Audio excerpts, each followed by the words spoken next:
মূল সমস্যাটা হলো ঠিক এই জায়গায়, নিড প্লাস নট, তখনই এই ভার্বটি অ্যাজ এ মডেল ভার্ব হিসেবে বসে। এতক্ষণ কিন্তু আমরা নিডের যে ব্যবহার দেখলাম প্রধান ভার্ব হিসাবে, অর্থাৎ প্রধান ভার্ব হিসাবে অ্যাজ ইউজুয়ালি আমরা যেভাবে ব্যবহার করি সাবজেক্ট অনুযায়ী ভার্বের সাথে এস বা ইএস যোগ করি। বাট যখন এই নেগেটিভ সেন্সটা নিডের পরে ব্যবহার হচ্ছে নট, তখন পুরো অংশটা মডেল ভার্ব। আর তখন সাধারণত আমরা কি জানি মডেল ভার্ব হলে, উদাহরণস্বরূপ যদি আমরা একটা দিই, দেখুন, my dear lovely viewers, very welcome to free schooling 24 hour. আশা করি সকলেই ভালো আছেন। Here we see basic grammar and free hand English writing. আজকে আমাদের আলোচনার বিষয় ইউজ অফ নিড। ওকে, আমরা শুরু করতে পারি একজনের কমেন্টের পরিপ্রেক্ষিতে আজকের আমাদের এই ক্লাস। আমরা নিডকে প্রধান ভার্ব হিসেবে অথবা আমরা নিডকে মডেল অক্সিলারি ভার্ব হিসেবেও ব্যবহার করে থাকি। তবে আমরা সব রকমের ব্যবহার সম্পর্কে আজকের ক্লাসে অবগত হতে যাচ্ছি।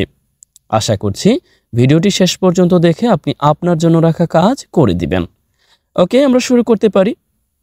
দেখুন, এইখানে শুরুতেই লেখা আছে যে সাবজেক্ট, নিড, অবজেক্ট, অর্থাৎ এই সাবজেক্ট অনুযায়ী আপনার ভার্বের যে কোনো পরিবর্তন করতে পারবেন, সমস্যা নেই। অর্থাৎ প্রেজেন্ট পারফেক্ট বা ফিউচার যাই বলেন না কেন, কোনো সমস্যা নেই।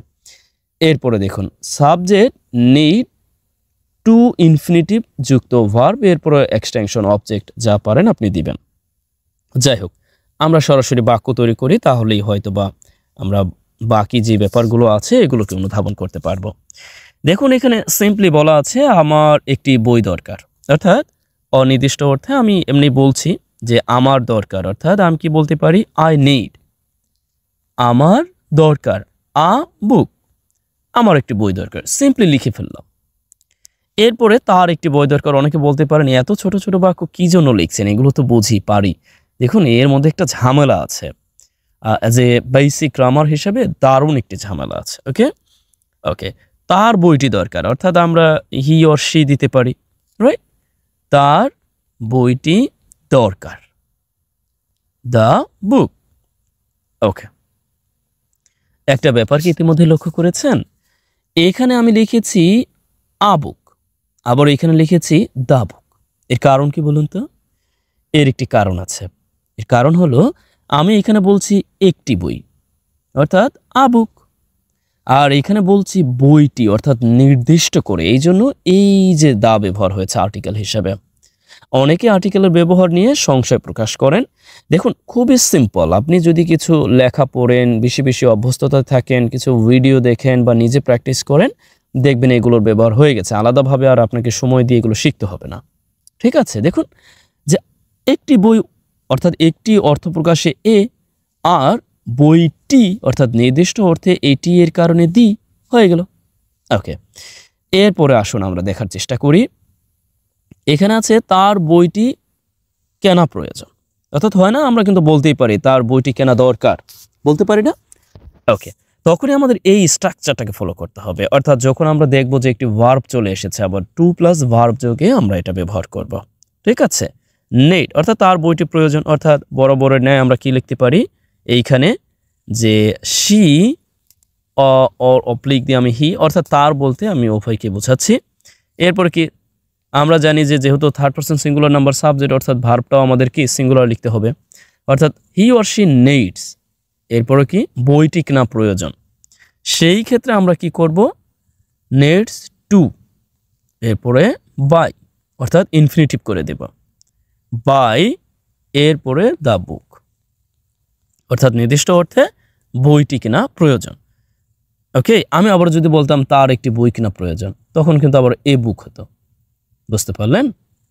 ওকে, এখন এইখানে একটা ব্যাপার লক্ষ্য করুন। আমি বললাম তার বইটি ক্রয় করা দরকার নাই। এই বাক্যটি লেখার সময় একটা পার্থক্য আছে। আমি বললাম তার বইটি ক্রয় করার প্রয়োজন নাই। ওকে, সিম্পল হইতে ঠিক যেভাবে আছে আমরা লিখে দিতে পারি ডাজন্ট বা ডাজ নট। আমরা জানি ডাজ নট নিড, এরপর বললাম যে টু বাই দ্য বুক, অর্থাৎ তার বইটি ক্রয় করার প্রয়োজন নাই। একেবারে অ্যাজ ইউজুয়াল প্রধান আমরা কিন্তু মানে মেইন ভার্ব হিসেবে ব্যবহার করছি, অর্থাৎ মেইন ভার্ব হিসেবে যা যা করা দরকার আমি সবই করছি। বুঝতে পারলেন কি? ওকে, এগুলোও জানেন। তারপরে বলতে পারেন পার্থক্যটা কোথায়? হ্যাঁ, পার্থক্যটা আছে, আমরা সামনে পাবো। জি। এরপরে লক্ষ্য করুন যে তার বাজারে দেওয়ার দরকার নেই। এটা আপনি করবেন। কি? এটা আপনার কাজ। আপনার কাজ।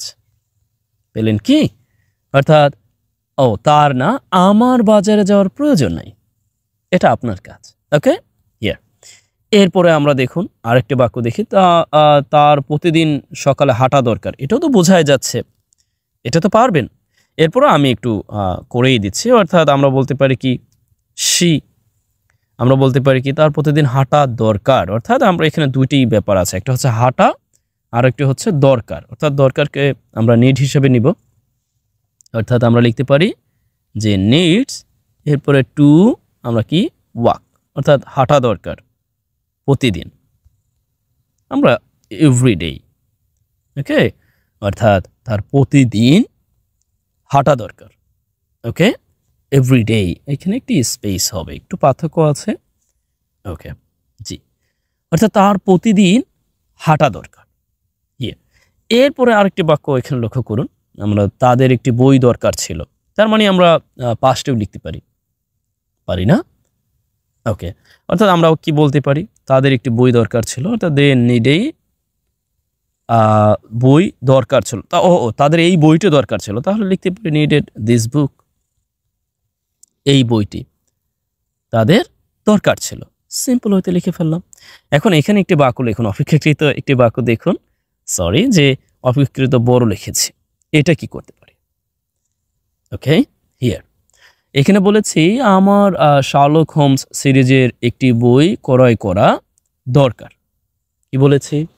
আমার একটি শার্লক হোমস সিরিজের একটি বই ক্রয় করা দরকার। ওকে, আমরা সিম্পল ওয়েতে লিখে ফেলতে পারি। আমি বললাম যে আই নিড, এরপরে টু বাই আ বুক, একটি বই, শার্লক হোমস সিরিজের। ওকে, একটি বই ক্রয় করা দরকার। তাহলে আমরা বলতে পারি need to buy a book, এরপরে অফ শার্লক হোম। দেখুন আমার প্রিয় Sherlock Holmes series, written by Arthur Donald Powell, এই জন্য আমি বারবার উল্লেখ করি। আমি প্রায় সবগুলোই পড়ে শেষ করেছি, যদিও কিছু বাকি আছে। ওকে, জি, অর্থাৎ I need to buy a book of Sherlock Holmes series. মূল সমস্যাটা হলো ঠিক এই জায়গায়, নিড প্লাস নট, তখনই এই ভার্বটি অ্যাজ এ মডেল ভার্ব হিসেবে বসে।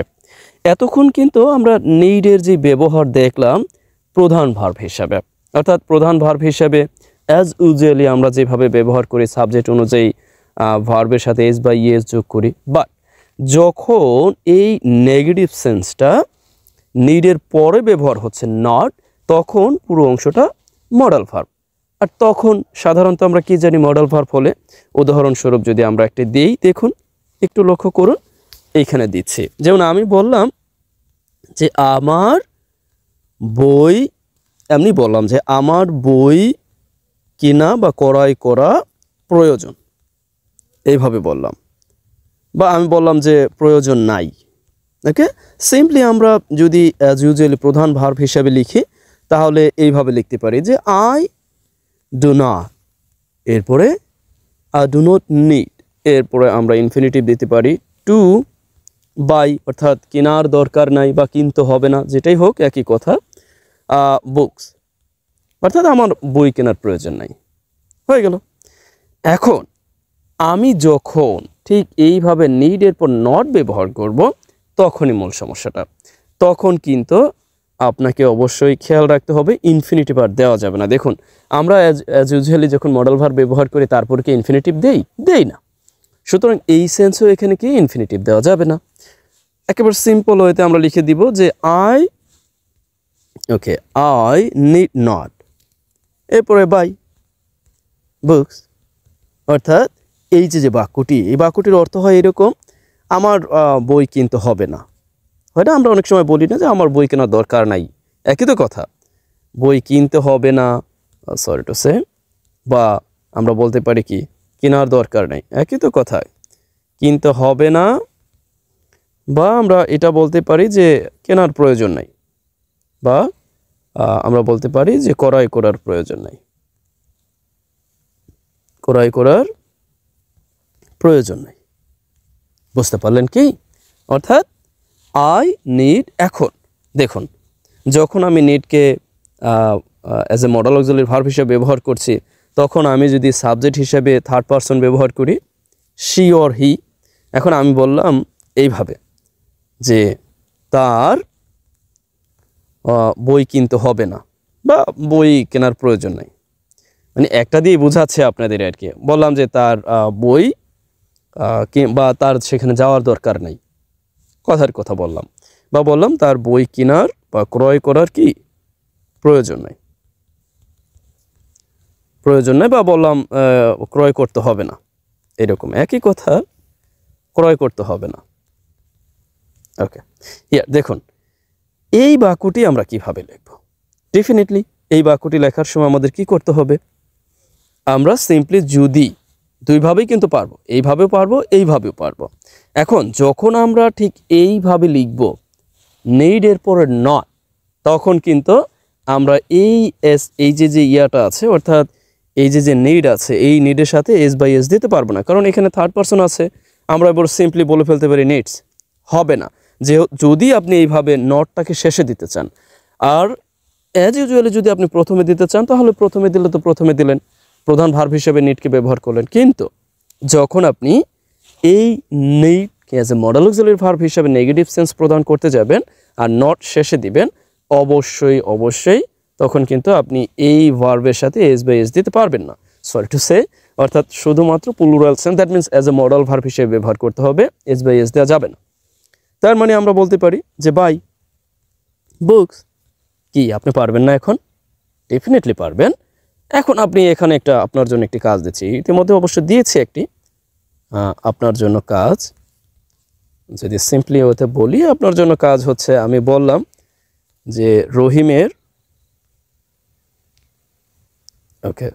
রহিমের মুভি দেখার দরকার নাই, মুভি দেখার বা রহিমকে মুভি দেখতে হবে না, হয় না? আমরা অনেক সময় বললাম যে রহিমের মুভি দেখার দরকার নাই বা দেখতে হবে না, একই কথা, দেখার দরকার নাই। জি, আপনারা এটাকে চাইলে আপনি কি করতে পারেন, আমি আর বলবো না, এটা আপনার জন্য কাজ, আমি বলে দিলে তো হয়েই গেল। ওকে, ভেরি সিম্পল ছোট্ট একটি ব্যাপার, তারপরেও জাস্ট আপনাদের সামনে আলোচনা করা, ওই যে বললাম যে একজনের কমেন্টের ভিত্তিতে এই আলোচনাটুকু করা।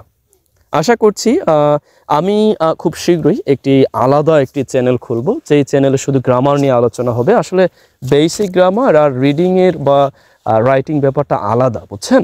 মানে রাইটিং মানে হচ্ছে আপনি লিখবেন, যেটা প্র্যাকটিস করবেন, প্র্যাকটিসের উপর থাকবেন।